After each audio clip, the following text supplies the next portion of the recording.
Introduction. Welcome to the recap of key concepts.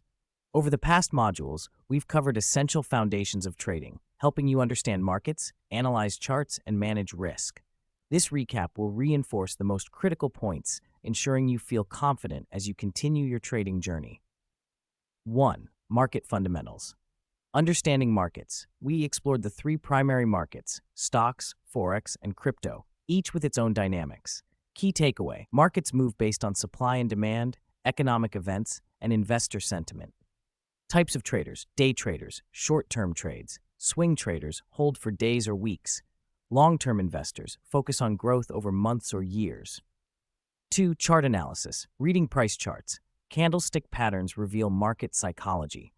Bullish patterns like the hammer indicate potential upward moves, while bearish patterns signal declines. Recognizing support and resistance helps identify entry and exit points. Indicators. Moving averages show trends. RSI, Relative Strength Index, highlights overbought, oversold conditions.